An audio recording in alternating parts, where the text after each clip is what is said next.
Hello, welcome to GlobalEye. I'm Parikshit Luthra. 300 days have passed since the Hamas attack against Israel and Tel Aviv's retaliation, triggering one of the worst conflicts in West Asia in recent times. Over the last 10 months, the Israeli army conducted multiple strikes in Gaza, Hamas's stronghold, killing over 39,000 Palestinians. The regional conflict can escalate further after Hamas political leader Ismail Haniyeh was assassinated in Iran this week. Leader of Hezbollah has warned that the conflict has now entered a new phase. Iran's supreme leader Ayatollah Khamenei has also pledged to avenge Ismail Haniyeh's death as funeral ceremonies took place in Qatar. Our hopes of a potential ceasefire in Gaza more of a mirage now. Joining me now to take this forward is a special guest, Gershon Baskin, Israeli columnist and Middle East director for International Communities Organization. He's also the former negotiator for Israeli hostages. Thank you very much, sir, for joining us. Let me begin by asking you about the significance of this target. Ismail Haniyeh, a key political figure in the Hamas. I think that the main importance from Israel's point of view of the targeted killing of Ismail Haniyeh in Iran was to send a message to the Iranians. The Iranians are using their proxies in Hezbollah in Lebanon and the Houthis in Yemen and Hamas in Gaza. And Israel was sending a message to Iran that we can get you at any time, anywhere we want to. Killing Haniyeh doesn't make a strategic change in the relationship between Israel and Hamas. It doesn't bring Hamas down to its knees. It doesn't even foresee the end of the war between Israel and Gaza. Haniyeh is easily replaced within the Hamas hierarchy. So I don't think it's very significant. The talks between Israel and Hamas were deadlocked before this assassination because the gaps between the two sides remain quite wide. Right. Now, Haniyeh, as you pointed out, was a negotiator. Now, where does this leave Qatar, where these negotiations were taking place? Where does this leave Netanyahu's credibility? Already his credibility was down among several Middle Eastern countries. But now, what is the way forward in terms of talks? Well, it's very unclear. The Qatari prime minister said, how do you expect us to negotiate when one side is killing the negotiators on the other side? I think this is a very big problem. If I were the Qatari negotiators, the Egyptians who are in charge of the negotiations, I would put down a deal on the table and tell the Israelis and the Hamas, take it or leave it. And if you decide to leave it, then we are stepping away from the table. What's the point of continuing this negotiation when the sides are obviously not ready to reach an agreement? Israel keeps putting new conditions on the table, which Hamas keeps rejecting. It seems to me that the primary objective of Prime Minister Netanyahu is to find the Hamas leadership in Gaza and to kill them, and then expect a strategic change in the battle plans between Israel and Hamas. But there will be no guarantee that if that happens, that the Israeli hostages will survive. Already, there are 115 hostages left in Gaza, and probably a majority of them are no longer alive. Right. Now, you've been a negotiator for Israeli hostages in the past. You've handled these situations. As of now, if you were actively negotiating on behalf of the Israeli government, how would you see this move by Netanyahu? I think it's quite clear. The negotiations that I was involved in the past succeeded because the prime minister, who was also Netanyahu at the time, made a decision that he was willing to accept the deal that's on the table. The negotiations were really on the margin of the deal, on the logistics of the deal, on the names of Palestinian prisoners to be released. But the heart of the deal, the core of it, was already on the table, and it was just a matter for Netanyahu to accept it. He has not yet instructed his negotiators to bring the Israeli hostages home. And it seems quite apparent because of the differences between Netanyahu and his cabinet and the military.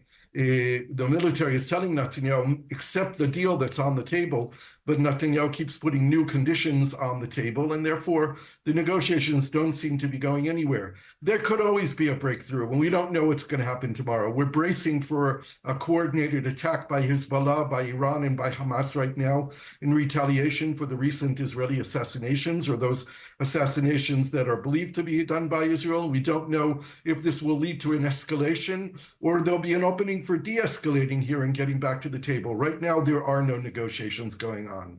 Right. It is being said that Netanyahu is trying to serve his own political interests, trying to stay in power as long as possible. He probably wants a war. This is what is being said in several quarters. Do you think this move of killing and targeting a top Hamas leader could actually make him more unpopular with his own cabinet, with the Israeli people as well? Unfortunately, no.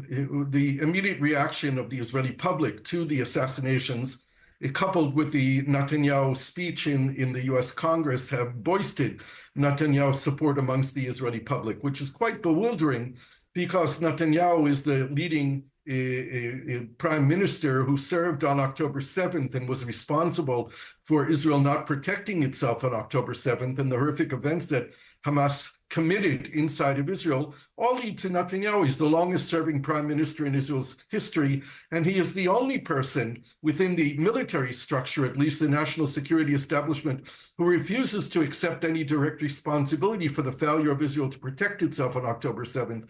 So it's quite bewildering that Netanyahu remains in power, that he didn't resign, and that his public support seems to be growing.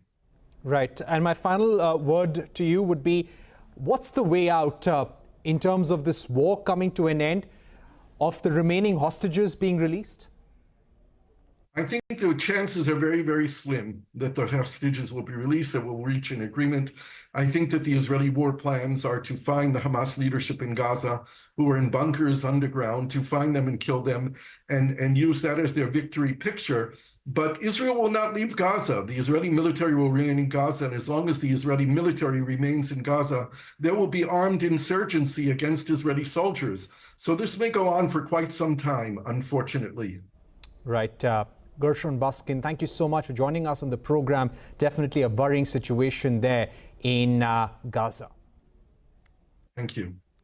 Staying with the crisis in the Middle East, the death of Ismail Haniyeh, Hamas leader, has triggered a global response. US President Joe Biden said that this assassination does not help the ceasefire talks. He said that he had a very direct conversation with Israel's Prime Minister Netanyahu to discuss this at length. I'm joined by Trita Parsi, Executive Vice President of Quincy Institute for Responsible Statecraft.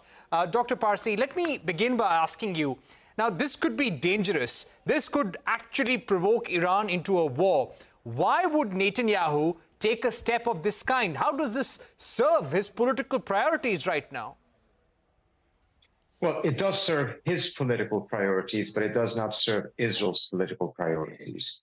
Netanyahu's political priorities is to expand and prolong the war. He knows that if ceasefire deal would collapse his government, he would lose his job as prime minister, and the charges against him for corruption would move forward, and he would probably end up in jail. So from the very outset, his design has been to make sure that there isn't a ceasefire. We've seen in the Israeli media how they have revealed that he has systematically undermined these negotiations. And this was the ultimate undercutting of those negotiations for a ceasefire, because he killed the guy on the other side of the negotiating table. There is no clearer sign he could have sent to say that he is not interested in a ceasefire deal. Right. Now, what happens from here onwards? Do you think that the ceasefire talks are completely dead here onwards?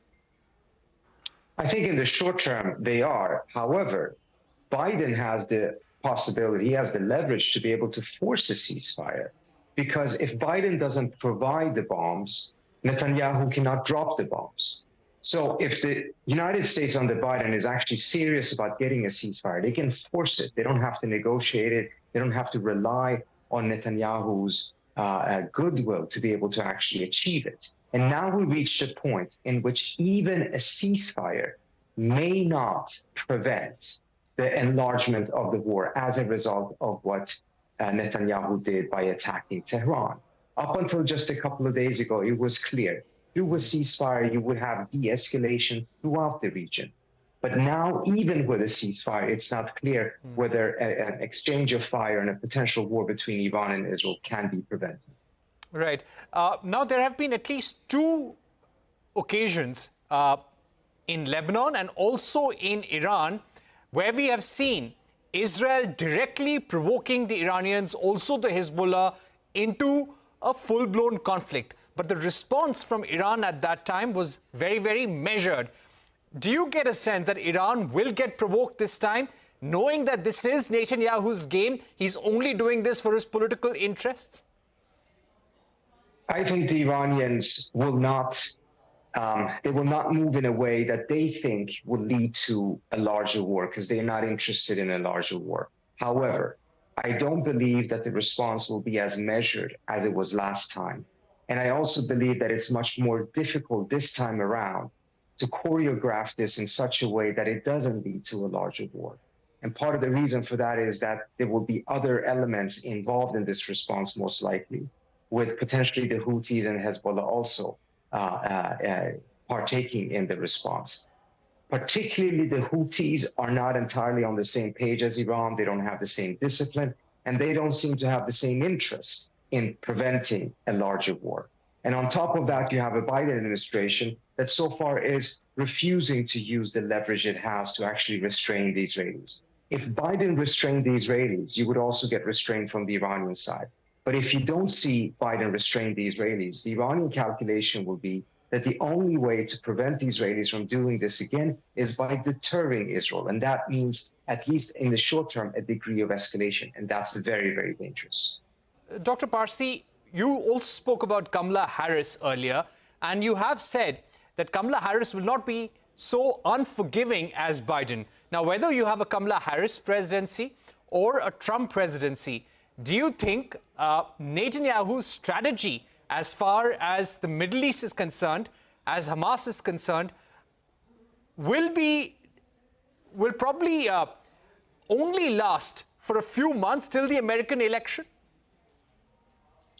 I think that Netanyahu's strategy is to escalate as much as possible up until the election, so that de-escalation will be as difficult as possible after the American elections. If he manages to get a larger war in the next couple of weeks and months, he will have cornered a potential Kamala Harris presidency and force her into supporting Israel just as much as Biden did after the October 7th attacks, and depriving her of being able to take initiatives of her own. Instead, she will only be reacting to the crisis that Netanyahu has created.